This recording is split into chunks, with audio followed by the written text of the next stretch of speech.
নমস্কাৰ বন্ধু বান্ধৱীসকল গ্লোবেল জ্ঞান আছামিছৰ আন এটি বিশেষ ভিডিঅ'লৈ আপোনালোকক স্বাগতম জনাইছোঁ।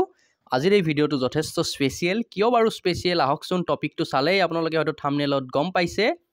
আছাম ইয়াৰ বুক 2024ৰ পাৰ্ট 2 লৈ আনিছোঁ। পাৰ্ট 1ক আপোনালোকে চাইছে, পাৰ্ট 1টোত আপোনালোকে চাইছে আৰু পাৰ্চনেলিও কিছুমানে মেছেজ কৰিছে যে পাৰ্ট 2 লাগে, অৰ্থাৎ আছাম ইয়াৰ বুকৰ পাৰ্ট 2টো লাগে। এতিয়া আমি আজিৰ আপোনালোকৰ ভিডিঅ'টোত পাৰ্ট 2 আনিছোঁ। যদিহে আপোনালোকক পাৰ্ট 3 লাগে কমেণ্ট বক্সত জনাব, তেতিয়া আমি ডেফিনেটলি আছাম ইয়াৰ বুকৰ পাৰ্ট 3ও লৈ আনিম। আৰু আমাৰ আজিৰ এই টপিকটো হ'ব আছাম ইয়াৰ বুকৰ আছাম হিষ্ট্ৰী, অৰ্থাৎ অসমৰ ইতিহাসৰ গুৰুত্বপূৰ্ণ সম্ভাৱ্য প্ৰশ্ন উত্তৰ। আৰু আপোনালোকে জানেই আছাম ইয়াৰ বুক মানে অসমৰ প্ৰতিটো পৰীক্ষা গ্ৰেড 4 লেভেলৰ পৰা ষ্টাৰ্ট কৰি গ্ৰেড 3 গ্ৰেড 4ৰ পৰা ষ্টাৰ্ট কৰি APSC লৈকে প্ৰতিটো পৰীক্ষাৰ বাবে আছাম ইয়াৰ বুকখন কিমান গুৰুত্বপূৰ্ণ হয়। যদিহে আপোনালোকৰ তাত আছাম ইয়াৰ বুকখন আছে দেন ডেফিনেটলি আপোনালোকে কিমানখিনি পঢ়ি নিজৰ নলেজটো চেক কৰিব পাৰিব। যদিহে আপোনালোকৰ তাত আছাম ইয়াৰ বুক কিতাপখন নাই তেতিয়াহ'লে আপোনালোকে ডেফিনেটলি চাব পাৰিব কেনেকুৱা ধৰণৰ প্ৰশ্ন আছাম ইয়াৰ বুকত আছে। কিন্তু আমি ইয়াত অকণমান এটা কি কৰিছোঁ আপোনালোকৰ বাবে MCQ টাইপ নিজৰ ফালৰ পৰা বনাই দিছোঁ। গতিকে প্ৰিভিয়াছ ইয়াৰ কুৱেশ্যন পেপাৰো আছে ইয়াতে, গতিকে মিক্স কুৱেশ্যন আপোনালোকে পাব। আৰু মূলতঃ আছাম হিষ্ট্ৰী অৰ্থাৎ অসমৰ ইতিহাসৰ ওপৰতেই আজিৰ এই ভিডিঅ'টো হ'ব। গতিকে আহকচোন, প্ৰথমটো প্ৰশ্ন আজি লৈ লৈছোঁ। আমাৰ প্ৰথমটো প্ৰশ্নত আছে আমাৰ কামৰূপ ৰাজ্যৰ প্ৰথমগৰাকী শাসকৰ নাম কি? কওকচোন কওক, কামৰূপ ৰাজ্যৰ প্ৰথমগৰাকী শাসকৰ নাম কি? ইয়াৰ উত্তৰটো সকলোৱে জানে।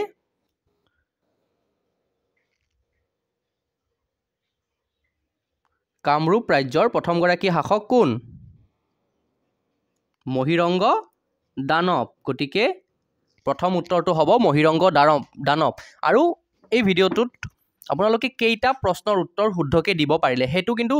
মাষ্ট বি আপোনালোকে কমেণ্টত জনাওক। তেতিয়াহ'লে আপোনালোকে গম পাব, নেক্সট ডেভেলপ কৰি যাওক। এতিয়া ধৰক এইটো ভিডিঅ'টোত 15টা হ'ল, পিছত 18টা হ'ব, 19টা হ'ব, তেনেকৈ আগুৱাই গৈ থাকিব। কামৰূপ ৰাজ্যৰ প্ৰথমগৰাকী শাসকৰ নাম হৈছে মহিৰংগ দানৱ। দ্বিতীয়টো প্ৰশ্ন লৈ লৈছোঁ। আৰু আমি কি কৰিছোঁ MCQ টাইপ দিছোঁ, প্লাছ অপশ্যনসমূহ কৈ নিদিওঁ কাৰণ কম সময়ত আমি অধিক প্ৰশ্ন আলোচনা কৰিব লাগে। গুৱাহাটী স্থিত প্ৰসিদ্ধ দীঘলী পুখুৰী কোনে খন্দাইছিল? দীঘলী পুখুৰীটোত আপোনালোকে গৈছে, তাত গৈছে গুৱাহাটীত দীঘলী পুখুৰী খুব বিখ্যাত। এতিয়া কওকচোন দীঘলী পুখুৰীটো কোনে খন্দাইছিল? ভগদত্ত। এতিয়া আকৌ কোনোবাই ক'ব মিস্ত্ৰীয়ে খন্দাইছিল, এইটো নহয় বাৰু, মানে কোনগৰাকী শাসকৰ সময়ছোৱাত ইয়াক খন্দোৱা হৈছিলে। গুৱাহাটীত স্থিত প্ৰসিদ্ধ দীঘলী পুখুৰী কোনে খন্দাইছিল? মিস্ত্ৰীয়ে ডেফিনেটলি খন্দাইছিল, কিন্তু ভগদত্তৰ শাসনকালত। Okay, jokes apart. গুৱাহাটীত স্থিত প্ৰসিদ্ধ দীঘলী পুখুৰী কোনে খন্দাইছিল? ভগদত্তই খন্দাইছিল। ঠিক আছে, নেক্সট এইটো চাওক দীঘলী পুখুৰীৰ দৃশ্য।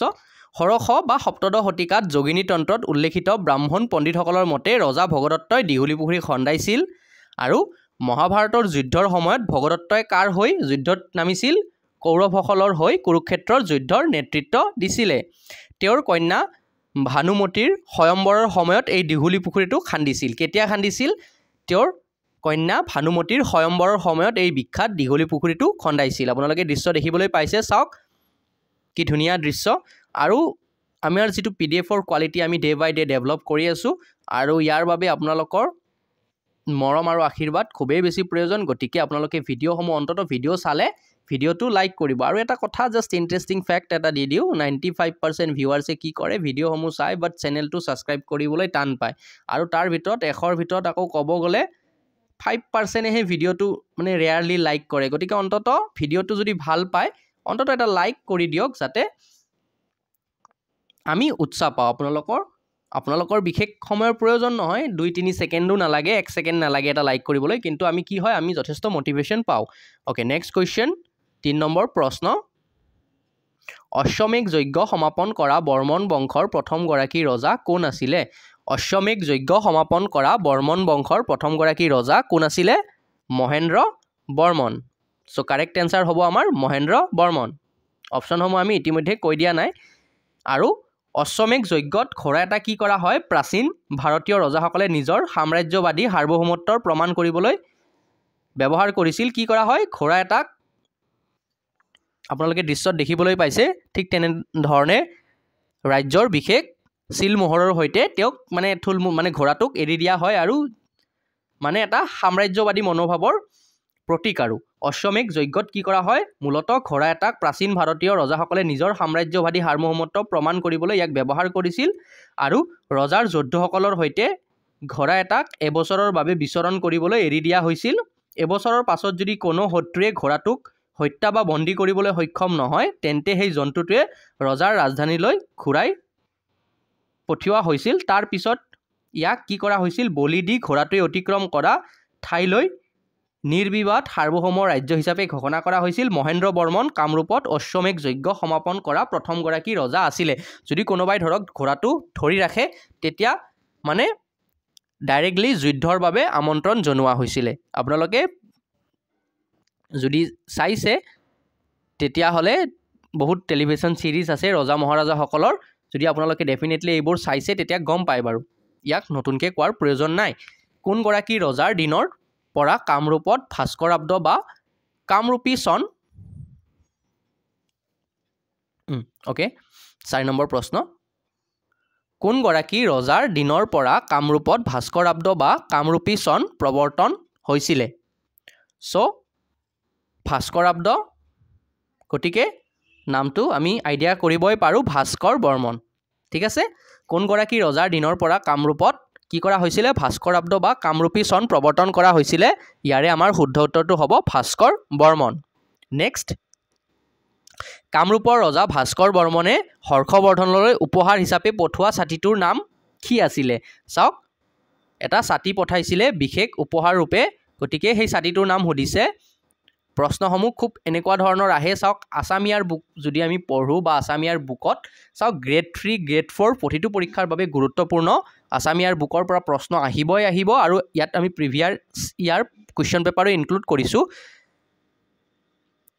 কামৰূপৰ ৰজা ভাস্কৰ বৰ্মনে হৰ্ষবৰ্ধনলৈ উপহাৰ হিচাপে পঠোৱা ছাতিটোৰ নাম কি আছিল আভোগ চ' ইয়াৰে আমাৰ কাৰেক্ট এনচাৰ হ'ব আভোগ আভোগ ঠিক আছে নামটো মনত ৰাখিব চাওক ছাতিটোৰ নামো দৰকাৰ হয় হিষ্ট্ৰীত চাওকচোন চাওক কামৰূপৰ ৰজা ভাস্কৰ বৰ্মনে হৰ্ষবৰ্ধনলৈ উপহাৰ হিচাপে পঠোৱা ছাতিটোৰ নাম আভোগ নামটো মনত ৰাখিব এতিয়া ভাস্কৰ বৰ্মনে হৰ্ষবৰ্ধনলৈ দিয়া উপহাৰবোৰত বেছিভাগেই আছিল ভূমিৰ সামগ্ৰী মূল্যৱান ৰত্নে আবৃত সুন্দৰ কাৰুকাৰ্য ৰাজছাতি আভোগ ৰং কৰা বেতৰ মেট অগৰু ছালৰ পাতত লিখা পুথি কস্তুৰী মৃগনাভিৰে তৈয়াৰ কৰা কস্তুৰী মোনা পাত্ৰ বাচন বৰ্তন চিত্ৰকলা বেতৰ পৰা তৈয়াৰী সামগ্ৰী সোণেৰে আবৃত পিঞ্জৰা ৰেজৰ হাঁহ আৰু তামোল পাণ আদি গিফ্ট বা উপহাৰ হিচাপে দিয়া হৈছিলে পৰৱৰ্তী 6 নম্বৰ প্ৰশ্ন ভাস্কৰ বৰ্মনে হৰ্ষবৰ্ধনৰ ৰাজ দৰবাৰলৈ পঠোৱা কটকী গৰাকীৰ নাম কি আছিলে কওকচোন ভাস্কৰ বৰ্মনে হৰ্ষবৰ্ধনৰ ৰাজ দৰবাৰলৈ পঠোৱা কটকী গৰাকীৰ নাম কি আছিলে বাৰু কওকচোন হংসবেগ চ' ইয়াৰে আমাৰ কাৰেক্ট এনচাৰ হ'ব হংসবেগ আমি বাৰে বাৰে কৈছোঁ যে অপশ্যনসমূহ আমি কৈ দিয়া নাই চাওক ইয়াৰ আগতেও আমাৰ বহুত ভিউৱাৰ্ছে এটা মানে ৰিকুৱেষ্ট আছিলে যে তেওঁলোকৰ যদি আমি অপশ্যনসমূহ কৈ দিওঁ কি হয় ভিডিঅ'টো যথেষ্ট দীঘলীয়া হয় আৰু কথাটো হয়ও গতিকে আমি জাষ্ট আপোনালোকে অপশ্যনসমূহ চাব পাৰিব স্ক্ৰীনত কিন্তু প্ৰতিটো প্ৰশ্ন ক'লে অৰ্থাৎ 10 মিনিটৰ ভিডিঅ' এটাত 20 মিনিট সময় অতিৰিক্ত প্ৰয়োজন হৈ যায় গতিকে আমি ডাইৰেক্ট উত্তৰটো কৈছোঁ গতিকে আমি প্ৰশ্নটো কোৱাৰ লগে লগে কোনটো উত্তৰ আপোনালোকৰ মাইণ্ডত আহিছে তেনেকৈ আপোনালোকে নম্বৰসমূহ কেলকুলেট কৰি কমেণ্ট বক্সত জনাওক ভাস্কৰ বৰ্মনে হৰ্ষবৰ্ধনৰ ৰাজ দৰবাৰলৈ পঠোৱা কটকীগৰাকীৰ নাম আছিলে হংসবেগ নেক্সট কুৱেশ্যন খেন বংশৰ প্ৰতিষ্ঠাপক কোন আছিলে নীলধ্বজ ঠিক আছে খেন বংশৰ প্ৰতিষ্ঠাপক আছিলে নীলধ্বজ ওকে নেক্সট কুৱেশ্যন কাৰ ৰাজত্বকালত সুকুমাৰ বৰকাইটে হস্তি বিদ্যাৰ্ণৱ গ্ৰন্থখন ৰচনা কৰিছিল হস্তি বিদ্যাৰ্ণৱ গ্ৰন্থখন আমি জানো সুকুমাৰ বৰকাইটে ৰচনা কৰিছিল কিন্তু কাৰ ৰাজত্বকালত ৰচনা কৰা হৈছিলে চাওক আসামিয়াৰ বুক পঢ়িলে এইটোৱে এটা খাচিয়ত মানে বিশেষত্ব যে আমি ডিপ নলেজ পাব পাৰোঁ কোনোবা এটা টপিকৰ ওপৰত আমি এটা ডিপ নলেজ পাব পাৰোঁ আৰু গ্ৰেড 4ৰ ক্ষেত্ৰতো আমি দেখিবলৈ পাইছোঁ কিছুমান প্ৰশ্ন এনেকুৱাকৈ সুধি দিয়ে আৰু ইয়াৰ নেক্সট আমি previous year question paper solve series আমি ইতিমধ্যে যিটো আনিছিলোঁ সেইটো আনিব আছে সেইখিনি লৈ আনিম বাকি আসামিয়াৰ বুকৰ ওপৰত লাগে নে ইণ্ডিয়ান পলিটিৰ ওপৰতো বহুত কেইটা টপিক কভাৰ কৰিব বাকি আছে আপোনালোক কেনেকুৱা ভিডিও লাগে কমেন্ট বক্সত জনাব কোৱেশ্চনটো আছিলে যে কাৰ ৰাজত্ব কালত সুকুমাৰ বৰকাইতে হস্তি বিদানব গ্ৰন্থখন ৰচনা কৰিছিল সো ইয়াতে আমাৰ শুদ্ধ উত্তৰটো হ'ব শিৱসিংহ শিৱসিংহৰ ৰাজত্ব কালত সুকুমাৰ বৰকাইতে হস্তি বিদানব গ্ৰন্থখন ৰচনা কৰিছিলে নেক্সট 9 নম্বৰ প্ৰশ্ন সতী সাধিনী কোন বংশৰ ৰাজকুমাৰী আছিলে এটো আমি আমাৰ টেলিগ্ৰাম চেনেলৰ যি কমিউনিটি এটা অপচন আছে আপোনালোকে যদি জানে বহুতে উত্তৰ দিয়ে চাওক কমিউনিটি ট্যাবত আমি যথেষ্ট সংখ্যক প্ৰশ্ন দিও আপোনালোকে ইউটিউব চেনেলৰ ভিডিওসমূহ চোৱাৰ লগে লগে আপোনালোকে এটা কাম কৰিব পাৰে টেলিগ্ৰাম চেনেলটো আৰু হোৱাটসঅ্যাপ গ্ৰুপসমূহ জয়েন হৈ লোৱাৰ উপৰিও আমাৰ কমিউনিটিত আপোনালোকে যদি চাই আমি বিভিন্ন ধৰণৰ প্ৰশ্ন টপিক কারেন্ট এফেয়ার্স রিলেটেড যিকোনো নিউজ ইনফরমেশন পালে তৎক্ষণাৎ আমি আমার কমিউনিটিত দি দিও গতিকে কমিউনিটিটো খুব গুৰুত্বপূৰ্ণ হয় আমাৰ বাবে গতিকে আপোনালোকে তাত গৈ এমসিকিউ যিবোৰ প্ৰশ্ন উত্তৰ দিয়া হৈছে ইতিমধ্যে 100ৰো অধিক এমসিকিউ দিয়া হৈছে তাত আপোনালোকে শুদ্ধ উত্তৰটো দিব পাৰিব সতী সাধিনী কোন বংশৰ ৰাজকুমাৰী আছিলে সো ইয়াৰে আমাৰ কাৰেক্ট আনসাৰ হ'ব চুটিয়া সতী সাধিনী কোন বংশৰ ৰাজকুমাৰী আছিলে চুটিয়া বংশৰ ৰাজকুমাৰী আছিলে সতী সাধিনী আপোনালোকে নিজৰ মোবাইলৰ স্ক্ৰিনত ল্যাপটপত চাই থাকিলে ল্যাপটপৰ স্ক্ৰিনত আপোনালোকে দেখিবলৈ পাইছে এতিয়া টুঘ্ৰিল খাই কেতিয়া অসম আক্ৰমণ কৰিছিল টুঘ্ৰিল খাই কিমান চনত অসম আক্ৰমণ কৰিছিলে 1257ত টুঘ্ৰিল খাই কেতিয়া অসম আক্ৰমণ কৰিছিলে 1257ত নেক্সট কোচ বংশৰ প্ৰতিষ্ঠাপক কোন এটো গ্ৰেড 3 গ্ৰেড 4 দুটাৰ বাবে গুৰুত্বপূৰ্ণ গ্ৰেড 4 ৰ বাবে মাস্ট বি এটো প্ৰশ্ন আহিব পাৰে খুব ইম্পৰ্টেন্ট প্ৰশ্ন ইয়াৰ উত্তৰটো দিয়ক প্ৰত্যেকই দিয়ক ককচোন কক কোচ বংশৰ বা কোচ ৰাজ্যৰ প্ৰতিষ্ঠাপক কোন আছিল কোচ ৰাজ্যৰ প্ৰতিষ্ঠাপক কোন আছিল বিশ্বসিংহ যিসকলে শুদ্ধ উত্তৰ দিছে তেওঁলোকক ধন্যবাদ অভিনন্দন কোচ বংশৰ প্ৰতিষ্ঠাপক কোন আছিল বিশ্বসিংহ নেক্সট প্ৰথম গুৰুত্বপূৰ্ণ কোচ শাসক আৰু কোচ বংশৰ প্ৰতিষ্ঠাপক আছিল বিশ্বসিংহ আনুমানিক 1510 বা 1500 খ্ৰীষ্টাব্দত তেওঁ ক্ষমতালৈ আহিছিল তেওঁৰ পুত্ৰ নৰনাৰায়ণৰ অধীনত কোচ ৰাজ্যই শিখৰত উপনীত হৈছিল আৰু নৰনাৰায়ণৰ ভাতৃ কনিষ্ক ভাতৃ শুক্লধ্বজ বা চিলাৰায় আছিল এজন বিখ্যাত সামৰিক সেনাপতি যিয়ে ৰাজ্যখনৰ সম্প্ৰসাৰণৰ বাবে অভিযান চলাইছিল আৰু চিলাৰায়ৰ মৃত্যুৰ পিছত তেওঁৰ পুত্ৰ ৰঘুদেৱ তেওঁৰ স্থান লাভ কৰিছিল আৰু নাৰায়ণৰ পুত্ৰ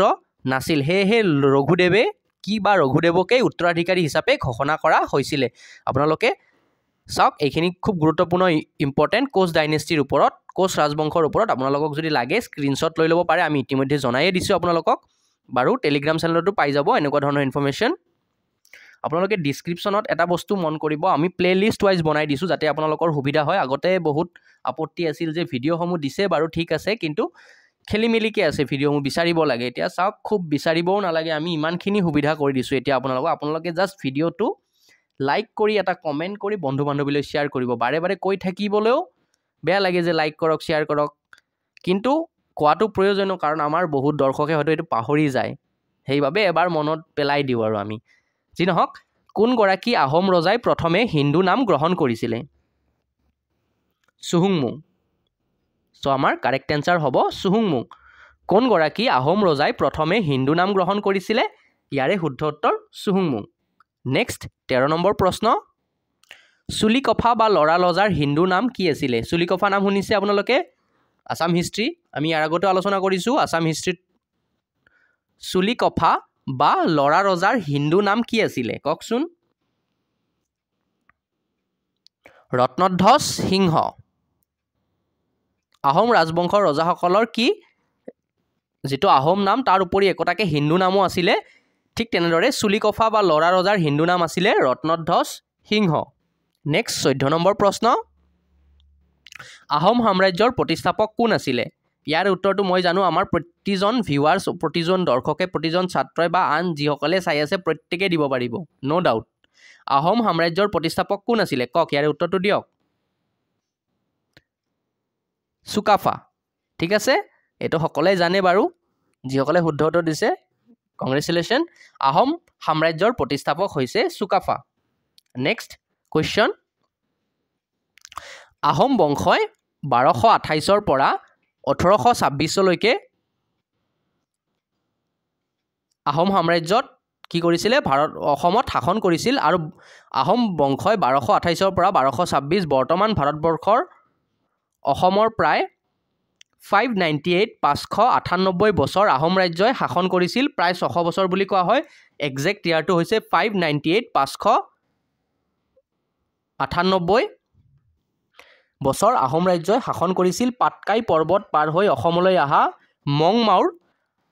হান ৰাজকুমাৰ চুকাফাই এই বংশৰ প্ৰতিষ্ঠা কৰিছিল আৰু এই ৰাজ্যৰ প্ৰজাসকলে ৰজাক চাউফা বা স্বৰ্গদেউ বুলি কৈছিলে কি বুলি কৈছিলে স্বৰ্গদেউ বুলি কৈছিলে 15 নম্বৰ প্ৰশ্ন কোন গৰাকী আহোম ৰজাৰ দিনত পাইক প্ৰথাৰ প্ৰৱৰ্তন হৈছিলে কওকচোন কোন গৰাকী আহোম ৰজাৰ দিনত পাইক প্ৰথাৰ প্ৰৱৰ্তন হৈছিলে প্ৰতাপ সিংহ যিসকলে শুদ্ধ উত্তৰ দিছে কংগ্ৰেচুলেশ্যন কোন গৰাকী আহোম ৰজাৰ দিনত পাইক প্ৰথাৰ প্ৰৱৰ্তন হৈছিলে সো ইয়াৰে শুদ্ধ উত্তৰটো হ'ব প্ৰতাপ সিংহ এইখিনিতে আৰু এটা কথা যে অসমৰ কোনখন জিলাৰ পৰা আপোনালোকে আমাৰ ভিডিঅ' চাই আছে হেয়া আমাক জনাওক আমি ডেফিনেটলি এটা কি হ'ব গম পাম যে অসমৰ কোনখন জিলাৰ পৰা আপোনালোকে আমাৰ ভিডিঅ' চাই আছে খুব ভাল লাগিব গতিকে প্ৰত্যেকই জনাওকচোন আপোনালোকে কোনখন জিলাৰ পৰা আমাৰ ভিডিঅ'সমূহ চাই আছে প্ৰশ্নটো আছিলে কোন গৰাকী আহোম ৰজাৰ দিনত পাইক প্ৰথাৰ প্ৰৱৰ্তন হৈছিলে উত্তৰটো হ'ব প্ৰতাপ সিংহ নেক্সট আহোমৰ শেষ ৰজাজন কোন আছিলে প্ৰথম ৰজাজন আমি ইতিমধ্যে গম পালো শেষৰজন কোন আছিলে বাৰু কওকচোন পুৰন্দৰ সিংহ আহোমৰ শেষ ৰজাজন আছিলে পুৰন্দৰ সিংহ ঘিলাজাৰি ঘাটৰ সন্ধি কেতিয়া হৈছিলে আমি ইয়াৰ আগৰ ভিডিঅ'ত আমি কি কৰিছো টপিক ওয়াইজ আলোচনা কৰিছো বিভিন্ন টপিক এটা লৈছো টপিকৰ ওপৰত আলোচনা কৰিছো এটা প্ৰশ্নকে এটাকে উত্তৰ দি আলোচনা কৰিছো এমসিকিউ সিৰিজ আনিছো আপোনালোকক আমি বিভিন্ন ধৰণৰ কোৱেশ্চনসমূহ বিভিন্ন ধৰণে দিবলৈ চেষ্টা কৰিছো আপোনালোকে বিভিন্নজনে এমসিকিউ সিৰিজ বিচাৰি আছিল বাবে আমি এমসিকিউ আনিছো যি কি নহওক আৰু এই ভিডিঅ'টোৰ পিছত নেক্সট কোনটো মানে কিহৰ ওপৰত ভিডিঅ' লাগে নে আসামিয়াৰ বুকৰ পাৰ্ট 3 লাগিব নে নাই কমেন্ট বক্সত জনাব খিলাজাৰি ঘাটৰ সন্ধি কেতিয়া হৈছিলে বাৰু কওকচোন 1663 খিলাজাৰি ঘাটৰ সন্ধি কেতিয়া হৈছিলে 1663 চনত খিলাজাৰি ঘাটৰ সন্ধি হৈছিলে নেক্সট 18 নম্বৰ প্ৰশ্ন তাৰ আগতে 1663 চনৰ 23 জানুৱাৰীত আহোম আৰু দ্বিতীয় মীৰ জুমলাৰ নেতৃত্বত মোগল বাহিনীৰ মাজত টিপামত কি হৈছিলে টিপামৰ খিলাজাৰি ঘাটৰ সন্ধি স্বাক্ষৰিত হয় আৰু দ্বিতীয় মীৰ জুমলাৰ সন্ধিৰ ফলত আহোম ৰাজধানী গড়গাঁও দখলৰ অন্ত পৰিছিলে ইটাখুলিৰ ৰণ কেতিয়া হৈছিলে বিখ্যাত ইটাখুলিৰ ৰণ প্ৰত্যেকই জানে এটো খুব কমন প্ৰশ্ন আৰু বিভিন্ন পৰীক্ষাত আহি থাকে ইতিমধ্যে এটো প্ৰশ্ন আহিছিলে ইটাখুলিৰ ৰণ কেতিয়া হৈছিলে কওকচোন ইটাখুলিৰ ৰণ হৈছিলে 1682 ইটাখুলিৰ ৰণ 1682 নেক্সট 19 নম্বৰ প্ৰশ্ন কোনজন ৰজাৰ ৰাজত্বকালত বশিষ্ঠাশ্ৰম নিৰ্মাণ কৰা হৈছিলে কোনজন ৰজাৰ ৰাজত্বকালত বশিষ্ঠাশ্ৰম নিৰ্মাণ কৰা হৈছিলে বিশ্বেশ্বৰ সিংহ কোন গৰাকী ৰজাৰ ৰাজত্বকালত বশিষ্ঠাশ্ৰম নিৰ্মাণ কৰা হৈছিলে ৰাজেশ্বৰ সিংহ কোনজন ক্ষমা কৰিব কেতিয়াবা কোৱাতে ভুল হৈ যায় আপোনালোকে কমেন্টত জনাব কেতিয়াবা আৰু যদি কেতিয়াবা ধৰক আৰু ভিডিঅ'টো চোৱাৰ পিছত আপোনালোকে এবাৰ কমেন্ট সেকশনটো চেক কৰিব পিন কমেন্টত আমি যদিহে আমি 99.99% চান্স আছে আমি মানে ভিডিঅ'টোত ভুল হ'ব নালাগে যদি চাওক মানুহ মাত্ৰেই ভুল বুলি কোৱা হয় কেতিয়াবা যদি কিবা কাৰণত কিবা এটা কোৱাত খেলিমেলিও হয় বা কুৱেশ্চন এটাত খেলিমেলিও হয় তেতিয়া আমি পিন কমেন্টত হেতু আপোনালোকক জনাই দিও তো যি নহওক কোনজন ৰজাৰ ৰাজত্বকালত বশিষ্ঠাশ্ৰম নিৰ্মাণ কৰা হৈছিলে ৰাজেশ্বৰ সিংহ ভিডিঅ'টো চোৱাৰ পিছত এবাৰ কমেন্ট সেকশনটো চেক কৰিব বা এটা কমেন্ট কৰিব আৰু আপোনালোকৰ কি কৰে চেনেলত আপোনালোকে 95% ভিউৱাৰ্সে আমাৰ চেনেলটো চাই ভিডিঅ'সমূহ চাই অশেষ ধন্যবাদ কিন্তু কি কৰে আপোনালোকে ভিডিঅ'সমূহ চাই বা ভিডিঅ'টো লাইক নকৰে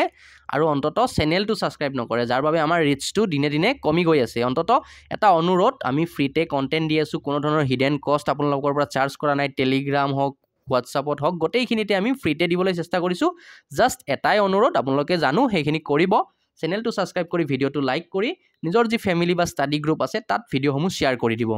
কুৱেশ্যনটোলৈ আকৌ এবাৰ উভতিছোঁ বৰ ৰজা ফুলেশ্বৰী কোনজন আহোম ৰজাৰ পত্নী আছিলে বৰ ৰজা ফুলেশ্বৰী কোনজন আহোম ৰজাৰ পত্নী আছিলে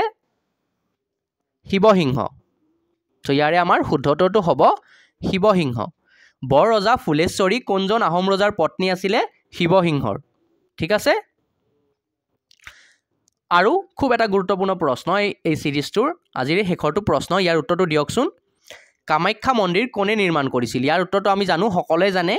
আৰু এই মন্দিৰ কোনখন পাহাৰত অৱস্থিত ভিডিঅ'টো চোৱা প্ৰত্যেককে ইয়াৰ কমেন্ট কৰক ইয়াৰ উত্তৰটো কমেন্ট কৰক যিসকলে শুদ্ধ উত্তৰ দিব আমি কমেন্টত এটা হাৰ্ট দি দিম যাতে বাকিসকলে শুদ্ধ উত্তৰটো কি জানিবলৈ পাৰে কামাখ্যা মন্দিৰ কোনে নিৰ্মাণ কৰিছিল আৰু এই মন্দিৰ কোনখন পাহাৰত অৱস্থিত যিসকলে ভিডিঅ'টো চাইছে প্ৰত্যেককে কমেন্ট কৰক আৰু ইমান সময় দি ভিডিঅ'টো শেষলৈকে চোৱাৰ বাবে যিসকলে শেষলৈকে চালে তেওঁলোকক অশেষ ধন্যবাদ আৰু আপোনালোকে ভালকৈ পঢ়ি থাকক ইয়াৰ আগৰ ভিডিঅ'সমূহ চাওক লগতে আপোনালোকে নিজৰ যি কিতাপ আছে আমি আগতেই জনাইছিলোঁ যে ক্লাছ 6, 7, 8, 9, 10ৰ যিখিনি টেক্সট বুক আছে অসম চৰকাৰৰ অধীনত মানে গ্ৰেড 3 গ্ৰেড 4ৰ বাবে দুয়োটা পৰীক্ষাৰ বাবে আপোনালোকে সেই টেক্সট বুকসমূহ লগতে পঢ়ি থাকক ভিডিঅ'সমূহ চাই থাকক আপোনালোকে যি মডেল বা গাইড বুক টাইপৰ কিবা এখন কিনিছে ডেফিনেটলি কিনিছে সেইখনটো পঢ়িবই লগতে ভিডিঅ'সমূহ চোৱাৰ উপৰিও আপোনালোকে টেক্সট বুকখিনি পঢ়িব ঠিক আছে আৰু নলেজ চেক কৰাৰ বাবে গ্লোবেল জ্ঞান এছামিছৰ নৰে চেনেল আছে আপোনালোকৰ সৈতে আৰু ভিডিঅ'টো শেষলৈকে চোৱাৰ বাবে আপোনালোকক পুনৰবাৰ অশেষ ধন্যবাদ জয় আই অসম